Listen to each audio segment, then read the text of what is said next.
Olá, sejam todos muito bem-vindos, caros ouvintes, a mais uma edição emocionante do nosso programa Diz-me o que lês. É um prazer estar aqui convosco e com a nossa ilustre convidada, a doutora Manuela Prata, diretora do Centro de Formação da Associação de Escolas dos Concelhos de Alcobaça e Nazaré. Boa tarde, Manuela. Muito boa tarde. Eu sou a Anabela Luiz e estou cada vez mais empolgada para descobrir a pessoa que magicamente dá vida à individualidade em presença, com a revelação dos seus gostos pela leitura. Para dar forma ao provérbio, diz-me o que lês, dir-te-ei quem és. A Manuela é diretora do Centro de Formação da Associação de Escolas dos Concelhos de Alcobaça e Nazaré. Nasceu numa aldeia da Beira Alta, Vila Franca das Naves, no concelho de Trancoso, distrito da Guarda. É a 8ª filha de uma família extraordinária, segundo palavras dela, de pessoas humildes, mas muito resilientes, persistentes e determinadas. O primeiro curso foi de professora de primeiro ciclo, em 1983. Mais tarde acabou por fazer a equivalência a uma licenciatura, em 1996. Tem o mestrado em Administração e Gestão Educacional, desde 2003, e fez um doutoramento na Universidade do Minho em Estudos da Criança e Organização da Educação Básica, em 2009. Também tem uma especialização em Educação Especial desde 2014. Começou a trabalhar como professora, lecionou diferentes níveis de ensino, primeiro ciclo, ensino profissional, e como docente de Educação Especial em quase todos. Lecionou no ensino superior, na formação de professores, na Escola Superior de Educação de Lisboa e na Escola Superior de Educação e Ciências Sociais de Leiria.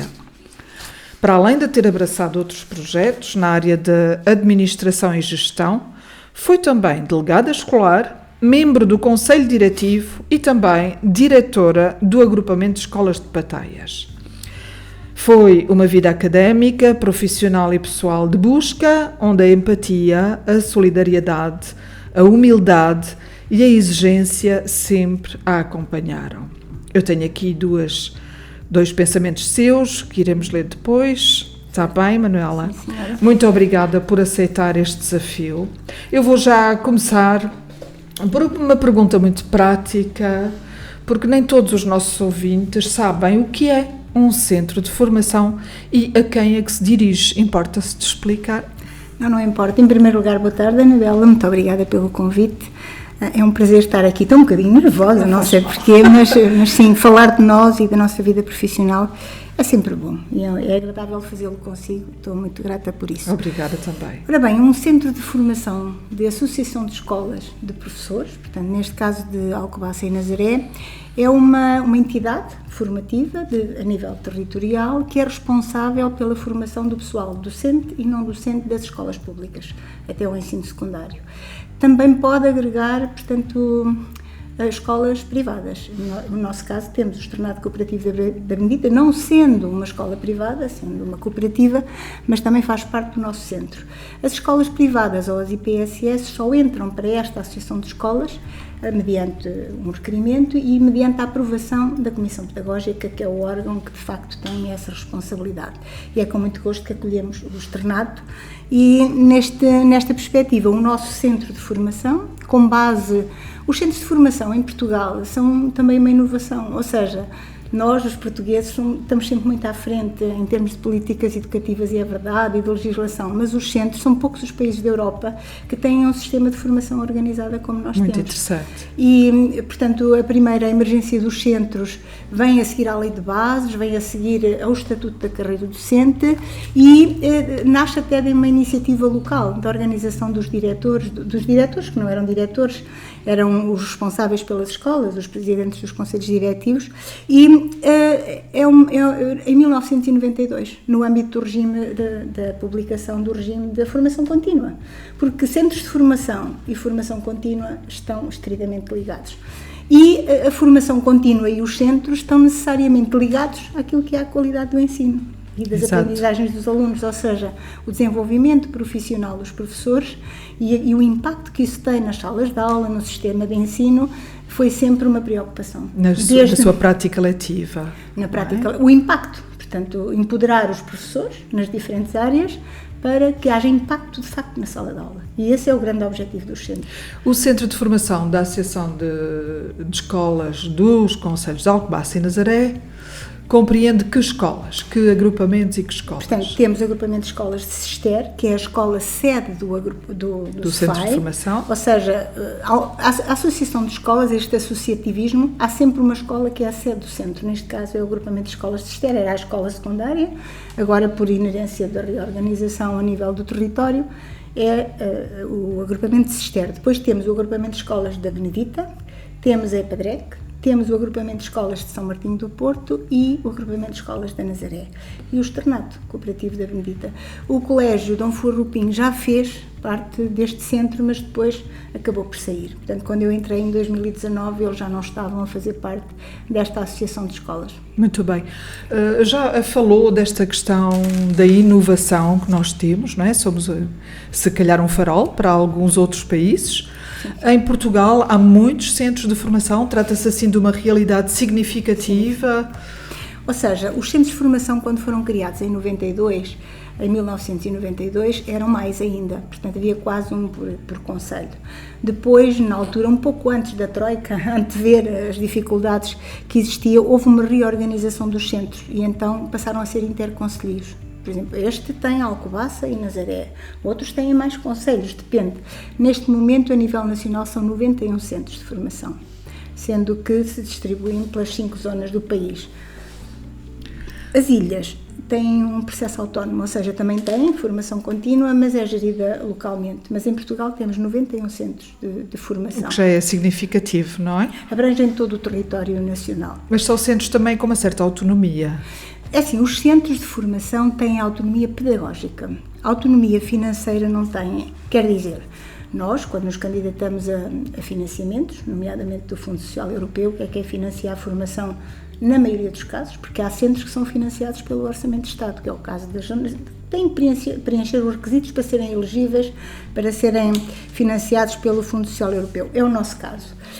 E claro que nós gerimos as verbas, mas sempre a partir dos serviços administrativos da escola sede. Portanto, não temos autonomia financeira neste âmbito. Mas temos autonomia pedagógica, e a autonomia pedagógica tem a ver também com a própria Constituição e os órgãos que compõem os centros de formação, porque temos o diretor, neste caso uma diretora, e depois temos a Comissão Pedagógica, que é o órgão responsável não só pela componente científica, mas também por toda a organização. E essa Comissão Pedagógica tem 2 secções, digamos assim, diferentes. O Conselho de Diretores, que integram os diretores de todas as unidades orgânicas, todas as escolas que estão associadas a este centro, e depois há um outro órgão mais consultivo, que é a secção de formação e monitorização, que é composta pelos elementos, um elemento de cada agrupamento de escolas, ou escola não agrupada, que é responsável na unidade orgânica respectiva pelos planos de formação.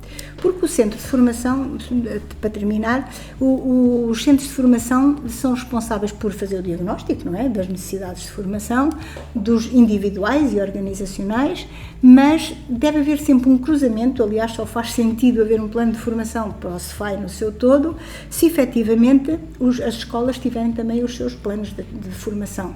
E é neste cruzamento, nesta interseção, que se tece aqui um documento conjunto ao qual, de facto, o centro de formação dá resposta. É um documento, mas que depois tem uma expressão na realidade, não é? Que é absolutamente fundamental para que o pessoal docente e o pessoal não docente se mantenham atualizados. Atualizados, sim.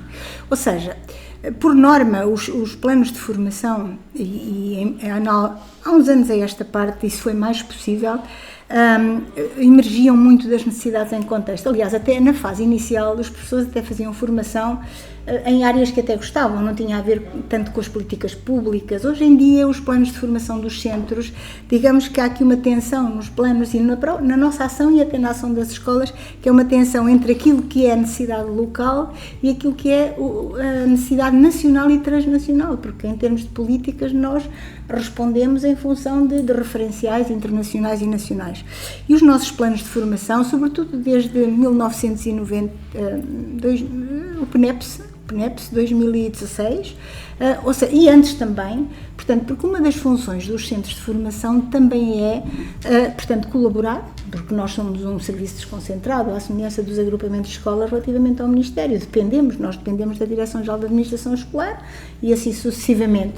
E, portanto, nós, de certa forma, está escrito mesmo no despacho que regula o funcionamento dos centros, que é o 127 de 2015, está escrito que uma das nossas competências e objetivos é colaborar com o Ministério da Educação, com a Administração Educativa, na execução das políticas e de projetos e programas nacionais de formação. E isso tem vindo a acontecer cada vez mais. E nós sabemos que a partir de 2018, em 16 também com o PNEPS, mas a partir de 2018, no âmbito da Educação 2030, houve de facto uma mudança das políticas a nível global e Portugal também fez o seu investimento, não é? Todos nós sabemos, desde o perfil dos alunos, aos novos referenciais curriculares, à nova forma de encarar a avaliação formativa, a avaliação pedagógica, a educação inclusiva. Digamos que nós temos tido um certo condicionamento, entre aspas, em fazer emergir aquilo que são as necessidades locais nos nossos planos de formação. Aparentemente, porque, diga. O que eu ia comentar é que aquilo que eu verifico, eu continuo a verificar, que as pessoas quando vão para a formação não vão contrariadas, vão com prazer. Portanto, eu vejo professores a caminhar para a formação, eles regressam à escola nesse momento, não é? Mas vão com prazer. Eu acho que isto é significativo, porque apesar de existirem linhas orientadoras, respostas que são necessárias, como a Manuela acabou de referir, em função das políticas nacionais e europeias, ainda assim parece haver, de facto, a capacidade de responder às necessidades dos docentes e dos não docentes. Quando eu me referi às políticas, na verdade, a implementação das políticas também gera necessidades nas pessoas que estão localmente, ou seja, há aqui até uma certa convergência e congruência entre aquilo que nós precisamos localmente e aquilo que são, eventualmente, as tendências a nível nacional. O que eu sinto nos professores que frequentam a formação, sinto isso que a Anabela está a dizer, acho que são raras as pessoas que estão contrariadas quando fazem formação. Às vezes diz-se muito, com o Estatuto da Carreira Docente, a formação contínua passou a ser não só um dever, mas também uma obrigação. Não só um direito, mas também um dever. Porquê? Porque a formação conta para a progressão de professores, ou seja, é preciso ter um determinado número de horas de formação para que se possa progredir na carreira. Portanto, tem um caráter um pouco obrigatório que poderia eventualmente até levar a que o professor se sentisse constrangido e não tanto motivado, mas a motivação acontece, como estava a dizer. Acontece, não é? Aliás, são poucas as pessoas que vão lá e dizem, eu preciso de X horas de formação, o que é que tem aí? Às vezes perguntam, mas não é esse o mote para se fazer formação, pelo menos não é o que eu tenho sentido. E aliás, isso até é perceptível porque mesmo os diretores também sentem isso. Agora, as pessoas vão porque querem mesmo aprender e nós tivemos alguns programas, não é, nestas áreas que eu falei, nas áreas curriculares e também na área da capacitação digital, que de certa forma a pandemia veio criar uma necessidade emergente de investimento e isso leva a que as pessoas também procurem, para além de que também damos resposta àquilo que as pessoas pedem, não tanto quanto gostaríamos, mas no futuro vamos fazê-lo, seguramente. Bem. Aliás, eu estava aqui a tentar reformular esta pergunta que eu já tinha redigido em função da resposta que acabou de dar. Como é que é a receptividade dos docentes à imersão nesse mundo das tecnologias digitais, naquilo que está a acontecer? Com a inteligência artificial, agora já é o segundo desafio, já não é o primeiro, não é? Já é o segundo desafio. Como é que é essa receptividade dos docentes? Eu acho que a pandemia teve aqui um papel muito importante para criar um impulso para que as pessoas começassem a integrar mais as tecnologias no desenvolvimento do currículo, na sala de aula. E a capacitação digital veio empoderar as pessoas para que a pudessem mobilizar, implementando o currículo, avaliando os alunos. Esta formação que nós desenvolvemos ao longo desde 2021 até 2023 e continuamos a desenvolver, porque há pessoas que ainda o solicitam, tem mesmo este objetivo, trabalhar o currículo, trabalhar aquilo que se passa na sala de aula, e isso é muito importante. Agora temos um outro desafio, e nós demos formação a muita gente fez formação de capacitação de nível 1, de nível 2 e de nível 3, muitos profissionais. Cerca de 70% dos professores da nossa área, somos cerca de 830, 40, fizeram formação. Agora é outro desafio, agora sim, outro desafio. Mas sente que existe ainda resistência ou isso foi uma fase que já passou?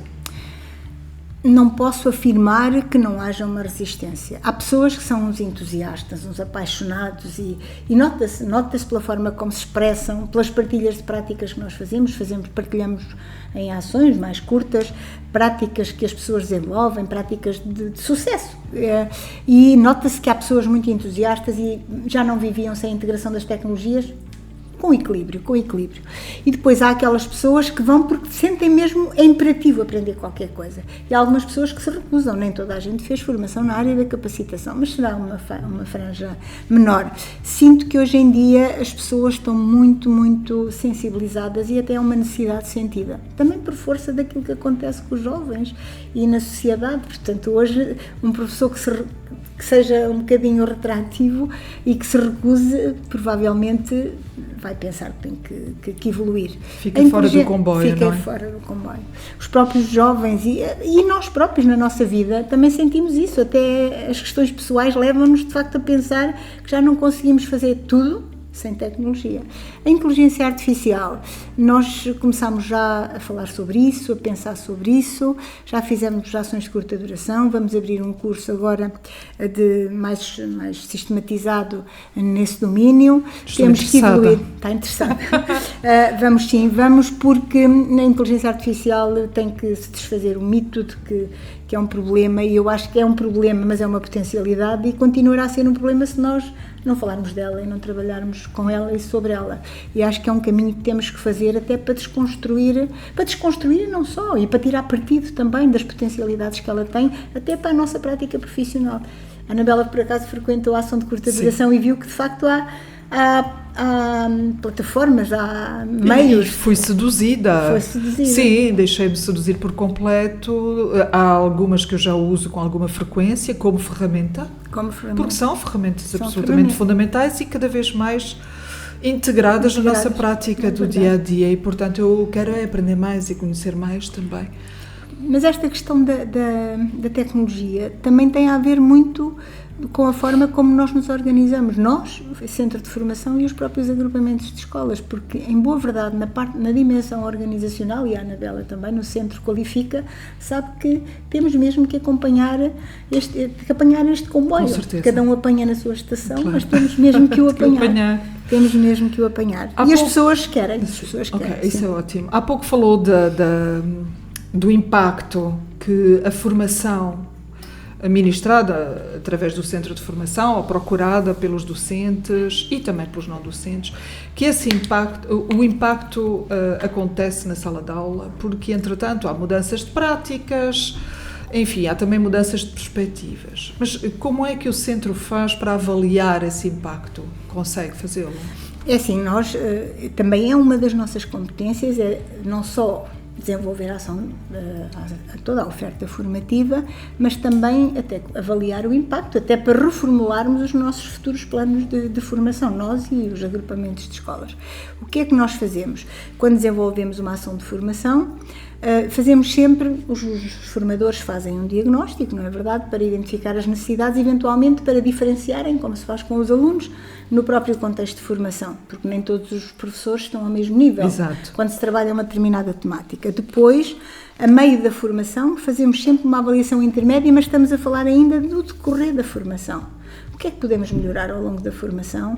Quais são as necessidades que as pessoas ainda têm e que ainda não foram trabalhadas? Fazemos sempre um questionário intermédio, mais ou menos se forem cursos na quarta sessão, quinta, depende. E depois, no final da formação, lançamos um questionário de satisfação, relativamente à formação, mas contém algumas questões relativas aos impactos esperados. Ou seja, no final da formação, debruçamos e as pessoas expressam o que é que esperam vir, em que áreas é que esta formação vai impactar. Pode ser na área dos ambientes educativos, na área da implementação do currículo, na área organizacional, porque também fazemos ações de uma dimensão mais organizacional e de liderança, mas sobretudo que impactos vão ter. Depois, 6 meses depois, mais ou menos, entre os 5 e os 6, lançamos um questionário de impacto pós-formação. Era um processo que não estava implementado quando eu vim para o Centro de Formação, em 2019. Confesso que nos 2 primeiros anos, quase 3, também não houve tempo, nem espaço, nem para investirmos muito, mas de facto isto é fundamental, havia outras prioridades e agora sim, estamos numa fase, a formação que acabamos em novembro, por exemplo, vamos lançar entretanto os questionários e analisamos esses impactos, onde perguntamos às pessoas se de facto impactou e então este questionário, ainda que tenha que ser melhorado, estamos nesse processo, já vai ao encontro daquilo que são os itens do inquérito de satisfação, ou seja, ali um cruzamento e é possível nós verificarmos se aquilo que as pessoas esperavam efetivamente veio a acontecer. E se partilham com os seus pares, se aplicaram com que sistematicidade, se trabalharam, portanto, se partilharam o que aprenderam ou o que aplicaram na sala de aula em contextos formais, informais, em reuniões, em momentos de formação.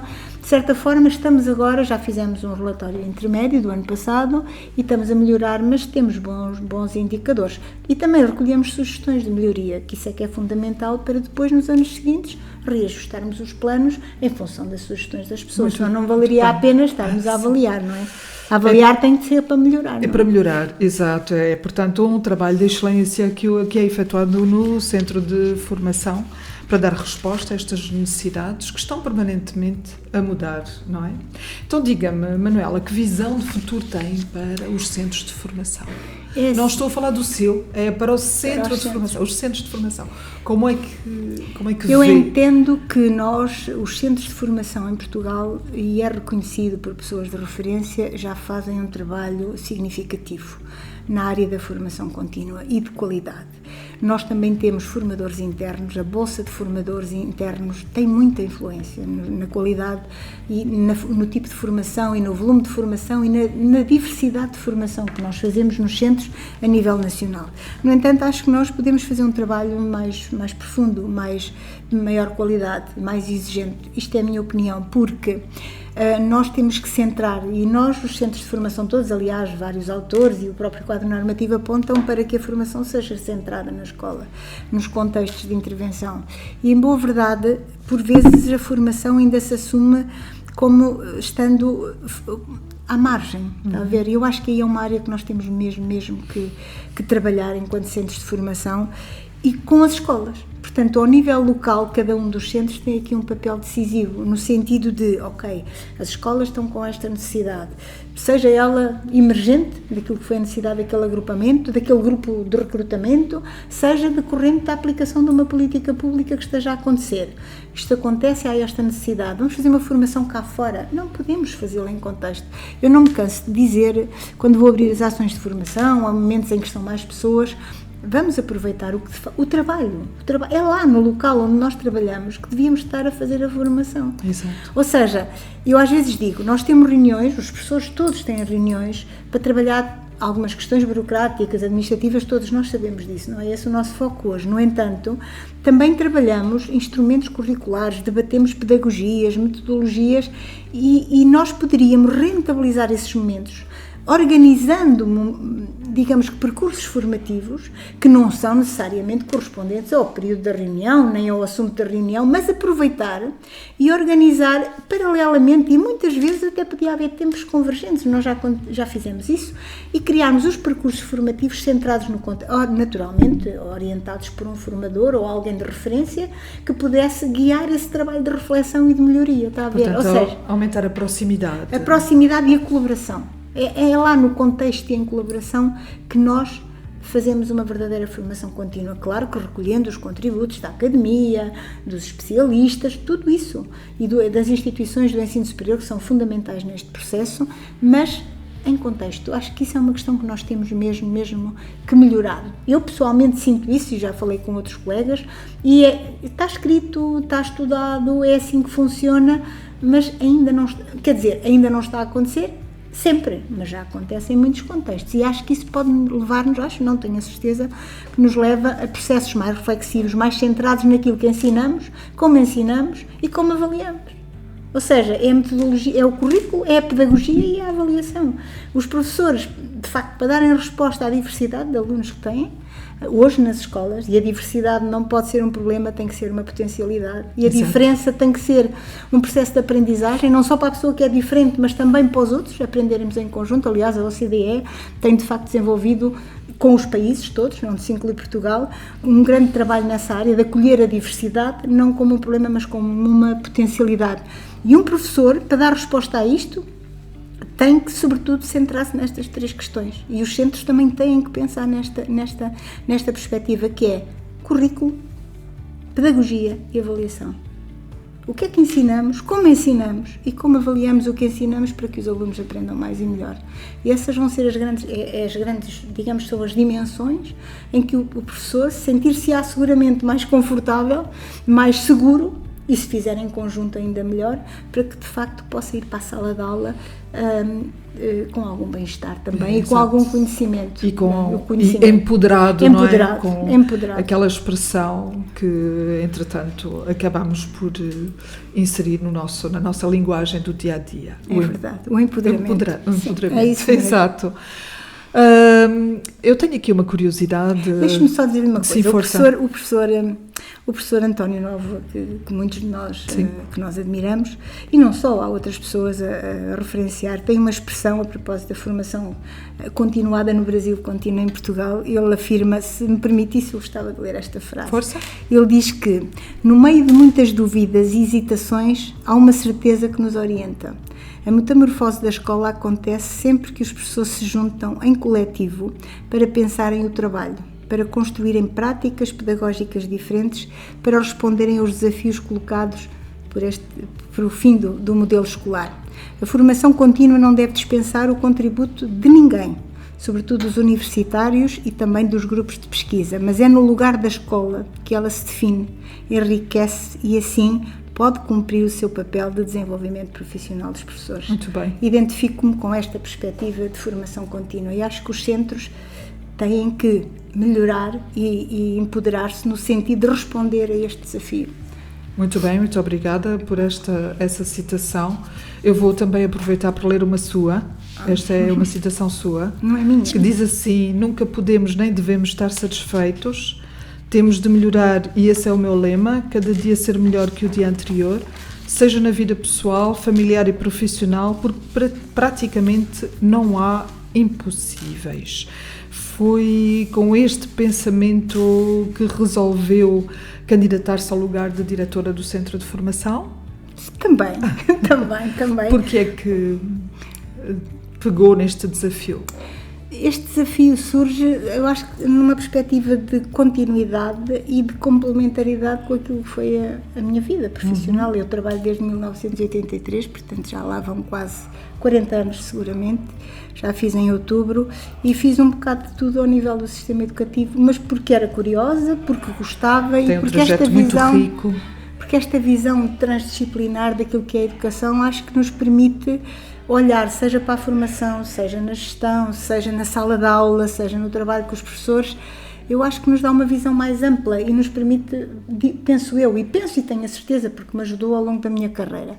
E quando estive na formação inicial de professores, porque a formação inicial, digamos que é o ponto de partida depois para esta fase da formação contínua, mas com um outro nível, de facto, trabalhar as áreas da formação, eu acho que a formação é mesmo uma área imprescindível. Não temos muitas condições, os professores, para que a realizem em condições de serenidade. Essa é uma questão que eu também gostava aqui de destacar, que é, penso que os professores fazem um esforço imenso para frequentar esta formação, como a Anabela dizia, com vontade, com motivação, porque trabalham um dia inteiro e depois, no final do dia, ainda têm a formação. Muitas vezes, colegas nossos que têm filhos pequenos, em que a formação recai na hora de jantar, têm que se deslocar, e acho que muitas vezes esse trabalho não é, essa dimensão não é valorizada. Também não é conhecida da maior parte do público, não é? Eu, como diretora de centro, eu digo sempre, agradeço imenso por estarem ali, porque é de facto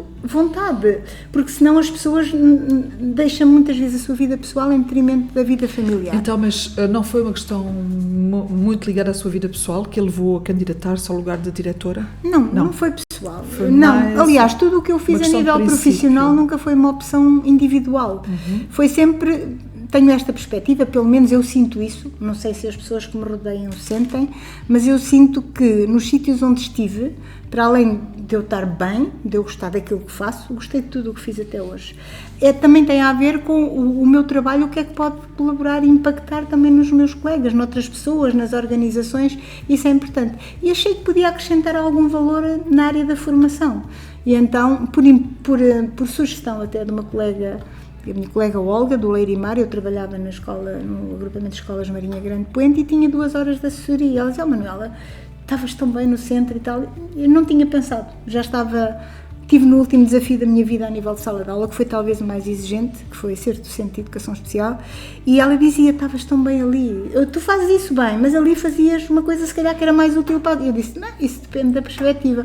E em boa verdade candidatei-me e penso que seja uma das poucas coisas que no sistema educativo eu ainda não tinha feito, e foi um desafio difícil, mas acho que estou muito feliz. Mas que está a correr muito bem, e estamos todos felizes com aquilo que o centro nos proporciona. O nosso melhor. Que desafios encontrou e que vitórias nos quer contar? Eu conhecia a dinâmica do centro, porque tinha lá 2 horas por semana da Marinha Grande, tinha uma noção do que é que se fazia num centro. Muito pouco, 2 horas, não é nada, a gente vai lá, era mais uma assessoria técnico-pedagógica muito curtinha. Tinha essa noção. Quando cheguei, e como diretora em Pataias, eu tinha tido uma relação muito estreita com o Centro de Formação de Alcobaça em Nazaré, porque estava lá na altura o professor Amílcar Coelho, e eu, como era da Comissão Pedagógica, como era diretora, tinha muita consciência que o Centro de Formação de Alcobaça em Nazaré tinha uma boa dinâmica em termos de formação, porque nós naquela altura houve ali um período que não houve financiamento, foi na altura coincidente com a minha estadia enquanto diretora, e nós fazíamos formação mesmo sem dinheiro, sem ser financiada, era o agir por si mesmo, o agir por si mesmo. E portanto eu também tinha uma boa referência, até porque eu fui diretora em Pataias, antes de estar agrupada, trabalhei em Cestero ainda 1 ano, antes de ir para a Escola Superior de Educação de Lisboa, e portanto achei que era um contexto, sendo familiar e que tinha uma forte dinâmica, que ia ser um processo favorável. Inicialmente não foi porque necessitei de entrar em todos os processos, estava tudo muito físico e tivemos que digitalizar, ou seja, foi uma apropriação, a questão financeira, a questão do financiamento, a gestão das verbas do POCH, ou seja, foi um caminho desbravado, e nos primeiros 2 anos foi difícil, mas eu acho que com a equipa, com a Comissão Pedagógica, com o Conselho de Diretores e acho que com a equipa que eu depois fui construindo, que inicialmente não tinha, acho que fizemos um percurso interessante, e hoje, decorrido este tempo, acho que tivemos algumas vitórias, tivemos muitas vitórias, não foram algumas. Olha, para já temos um sistema de gestão da formação que está completamente digitalizado, temos os processos organizados, temos uma boa comunicação em termos de divulgação, não só com os nossos associados, como com o exterior, gerimos bem os processos, temos uma boa oferta formativa, conseguimos muitos financiamentos, fechámos já 3 candidaturas em montantes, uma delas de 250 mil euros, e fizemos muita formação de qualidade. Arranjar formadores internos e externos de qualidade é outro grande desafio.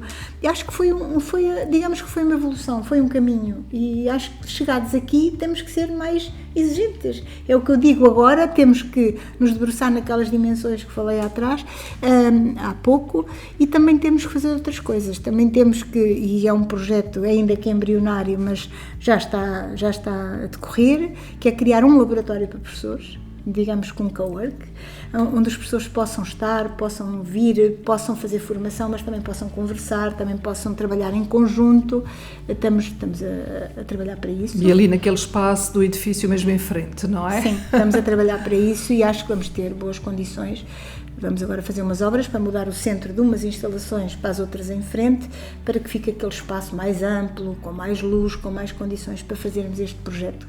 Vai ser um projeto interessante também, não sei se há muitos a nível nacional, mas vamos ter aqui temos que arranjar patrocínios e tal, mas sim, vai ser um projeto. A internacionalização do centro também é uma questão que eu gostava, que queríamos apostar, e já foi falado em sedes próprias, no Conselho de Diretores. Vamos fazê-lo agora para a semana, vai um grupo de 5 formadores e eu vamos já à Islândia fazer um curso no âmbito das tecnologias e queremos fazer mais candidaturas para as lideranças, para os professores, sim, mobilidades. Muito bem. Está a falar de liderança e já falou da sua equipa, da existência da sua equipa. Eu gostava de saber quais são os valores que norteiam a sua ação. Ou se não pensa nisso, ou se vai gerindo, ou se tem alguns segredos aí em termos de ação que queira partilhar connosco. Eu não tenho segredos, é assim, eu penso que nós, quando estamos numa organização e trabalhamos com pessoas, temos que ser empáticos, temos que nos colocar no lugar dos outros, que isso é uma questão fundamental na nossa vida, seja ela profissional, seja ela pessoal, seja familiar, o que quer que seja, e acho que isso é um princípio que norteia, portanto, a minha forma de estar na vida. Assim, cometo erros naturalmente, como toda a gente, mas tenho esse pressuposto. Quando tomo uma decisão ou quando penso sempre, se fosse comigo, como é que eu reagiria? Isso é uma questão muito importante. Eu chamo-lhe humanidade também, que é olhar para a pessoa e situarmos naquilo que é o seu campo de ação. Depois, acho que a confiança, o trabalho em equipa e de certa forma envolver as pessoas na medida do possível, porque há decisões que têm que ser individuais, mas são poucas as que têm que ser tomadas por mim. Acho que a equipa pode sempre contribuir, mesmo que a decisão seja nossa. Envolver as pessoas, falar com elas, à partida temos-las do nosso lado, temos-las connosco num trabalho conjunto, e acho que isso que é muito importante. E depois é a questão do profissionalismo, que eu acho que sou exigente, toda a gente sabe isso, comigo e também com os outros. Acho que nós temos todas as condições para fazer um bom trabalho e temos que nos esforçar para o fazer. E é o que eu costumo dizer, quando as coisas não correm bem, uma vez tudo bem, se são 2 já está mal, mas se são 3 então é péssimo. Ou seja, temos que fazer mais devagar, pensar bem nas coisas, partilharmos com os outros, tirarmos dúvidas. Acho que isto numa equipa é fundamental. Naturalmente o líder tem ali um papel de tomada de decisão, mas tomá-la se tiver que tomar a título individual, depois de envolver os outros na tomada de decisão, e acho que isso que é fundamental. E sim, eu pauto o meu trabalho por isso, pelo menos esforço-me muito. Se alguma vez alguma coisa não corre bem, gosto de falar nela, não vou para casa a pensar nela, não fico o dia todo a pensar nisso. Vamos falar sobre isto, o que é que correu menos bem. Acho que isto é muito importante. No trabalho, quando trabalhamos com outras pessoas, é fundamental que tudo fique claro, porque às vezes nós temos a percepção, enquanto líderes, temos a percepção de que aconteceu isto, aconteceu esta situação, e mas se calhar, não, se nós falarmos, se calhar quem é que estava errado éramos nós. Então se calhar o segredo também passa por aí, não é? Ou deixar as coisas claras, não é? Claras. De acho modo que isso que é mesmo não muito se leve importante. nada na bagagem, nada de desagradável na bagagem. Não, e sobretudo tendo em vista mesmo aquela melhoria, é como a avaliação dos miúdos, tudo é o feedback, ou seja, se uma pessoa tem uma ação e nós não damos um feedback, a pessoa não pode melhorar, e o mesmo acontece connosco. E acho que trabalhar em conjunto implica esta partilha e esta confiança, e acho que isso, a clareza é uma coisa importante. Vamos falar de confiança, então um bocadinho mais a fundo. Por detrás da profissional, eu não diria por detrás, diria por dentro da profissional. Existe uma pessoa, não é? Manuela, que não deixa de ser Manuela, obviamente, quando está a exercer funções de líder, não é isso. Mas a Manuela é muito mais do que diretora do Centro de Formação e Associação de Escolas, não é? É muito mais. Tem gostos, tem hobbies, tem outros interesses. Quer partilhar connosco alguns desses outros interesses? Olha, sou mãe, sou mulher, sou filha, sou irmã, sou tia-avó, portanto isto dá aquela dimensão de família. Quando leu que era uma família extraordinária, nas minhas palavras, de facto eu sinto-me uma privilegiada e é uma bênção ter uma família. e assim tão grande, e haver relações de proximidade, de convívio, de compreensão, de interajuda. Eu sou muito grata pela família que tive, e sou muito grata aos meus pais, que eram pessoas super humildes, mas que me deram uma infância super feliz e me empoderaram para eu me sentir assim na vida. Sinto-me bem com aquilo que faço.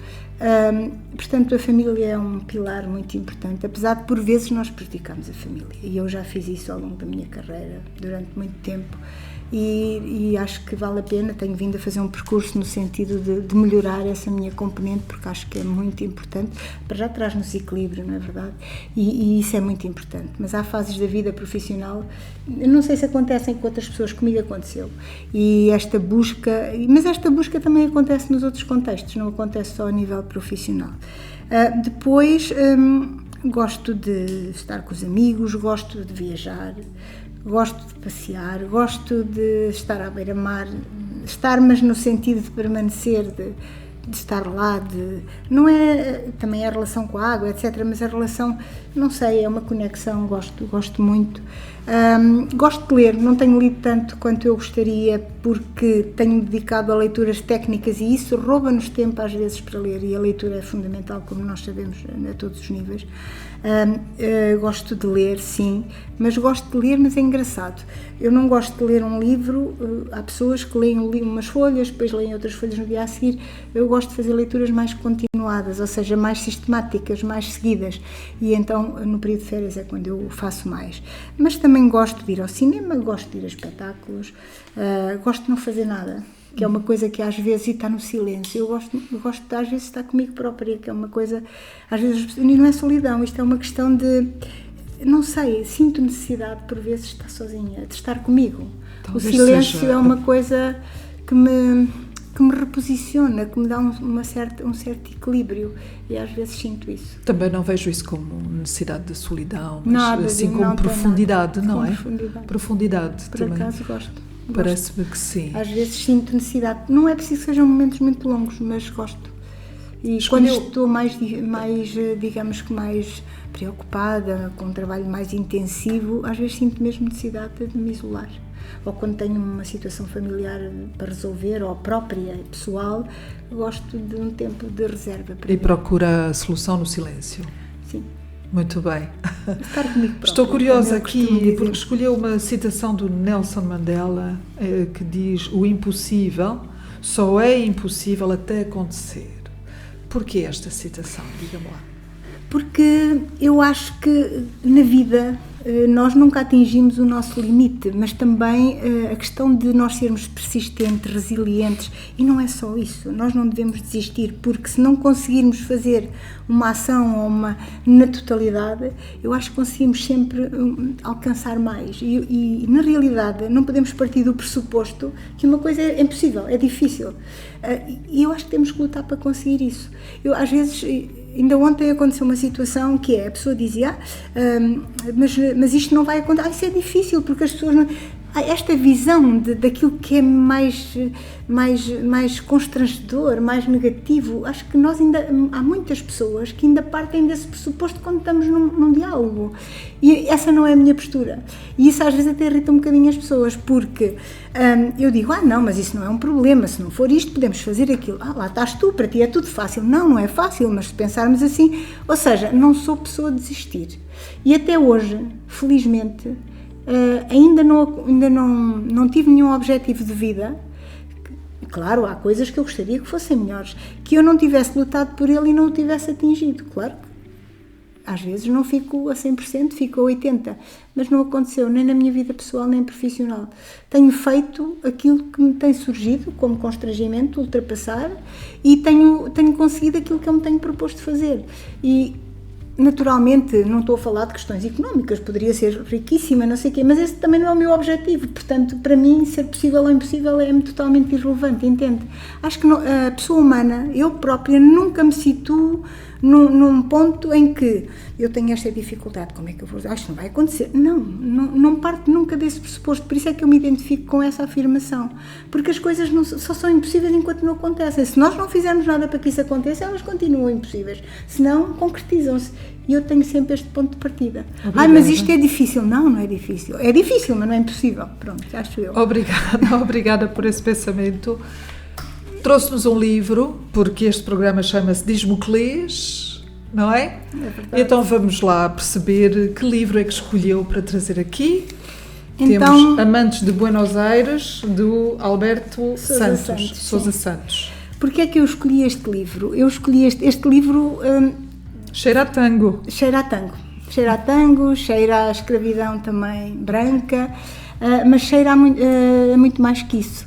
Ou seja, é uma história baseada numa história verídica que aconteceu no início do século e de duas mulheres que por acaso conheceram-se quando estavam a tirar o curso de professoras primárias, na altura, na zona da Galiza, na Corunha, e se apaixonaram. Apaixonaram-se e lutaram contra tudo e contra todos, foram separados, e inventaram uma história para se casarem e conseguiram casar-se. Uma delas disfarçou-se de homem, casaram, foram descobertas naturalmente, vieram para o Porto. Portanto, esta história passa-se em duas velocidades, digamos assim, em duas épocas, no início do século e em 2009, porque o autor à história acrescentou uma personagem que gostaria de conhecer, pelo menos sentiu isso, a história daquela geração de quatro gerações de mulheres muito empoderadas e, portanto, passa-se no Porto, na zona da Galiza e em Buenos Aires. E porquê é que eu trago esta história? Trago esta história porque é uma história de determinação destas duas mulheres que há 100 anos atrás, há mais de 100 anos, em 1901, desafiaram tudo e todos e, de facto, levaram aquilo que era a sua determinação, que era a relação delas. Podia ser uma outra coisa qualquer. Era outra vida, não é? Era outra vida. E lutaram por ela. Lutaram e fizeram... Não vou dizer muitos pormenores para as pessoas lerem, porque acho que é um livro muito, muito interessante e não tem tanto a ver com o facto de ser uma homossexualidade. Podia ser um outro tema qualquer. É este, e ainda bem que é este também, porque é nesta diferença e na aceitação da diferença e nesta evolução que nós fomos tendo ao longo do tempo face às questões de género e às outras questões todas que se constituem digamos que aquele conjunto que se intercepta da diversidade que hoje temos, por exemplo, nas nossas escolas, não é? E da riqueza. E da riqueza, e a determinação que tiveram e fizeram tudo para que, de facto, o amor delas fosse, e não só, porque tiveram uma filha para credibilizar o casamento, e a Igreja, foram casadas mesmo, e a Igreja nunca anulou o casamento delas. Portanto, os registros que há, e há vários, também há um filme, também há um outro autor espanhol que também escreveu a história delas, e de facto foram resilientes, determinadas, assim como todas as outras mulheres. Salientar aqui um bocadinho o papel da mulher e das mulheres, e salientar esta capacidade de não desistir e de não pensar que as coisas são impossíveis. Podem ter consequências nefastas, mas elas não são impossíveis. E isto também é uma lição porque elas também foram discriminadas enquanto professoras, os alunos reagiram mal naquela altura, o que era normal, há 100 anos atrás. Ou seja, há todo um conjunto aqui e acho que hoje as pessoas, Anabela, de uma maneira geral, estão pouco tolerantes. Nós estamos a viver num mundo atípico, que nos deixa de incerteza, que nos deixa inquietos. Eu nunca me lembro de andar tão inquieta, e provavelmente a maioria da população, com o que se passa no mundo e o que se passa no nosso contexto também próximo. E coisas que nós já achávamos que estavam adquiridas, que neste caso deste livro que eu aconselho a ler, em 2010 nós temos a aprovação do casamento de pessoas do mesmo sexo, etc. E no fundo as pessoas ainda não são aceitas, como não são aceitas as outras pessoas que têm outras características individuais que as diferencia dos outros. Exato. Nós no fundo somos todos iguais, o que nos faz diferente são essas características próprias que nós temos. E portanto é uma história de luta e de persistência e não só, e também aborda ali questões muito interessantes a nível da escravidão humana e da luta. Muito obrigada por esta escolha. Nós chegamos ao fim da nossa entrevista com esta recomendação magnífica, muito bem escolhida quanto a mim. Chegamos ao fim então desta entrevista. Manuela, muito obrigada. Eu é que agradeço, pelas suas palavras, pelo seu testemunho. Obrigado aos nossos seguidores também por caminharem connosco nesta aventura. Obrigado ao Emanuel Moura e ao Rui Pereira, aqueles artistas que nos apoiam com todo o seu talento. Despeço-me hoje, mas é um até breve. Na próxima semana há mais. Aos domingos às 20 na Sister FM e em podcast quando quiser. Muito obrigada.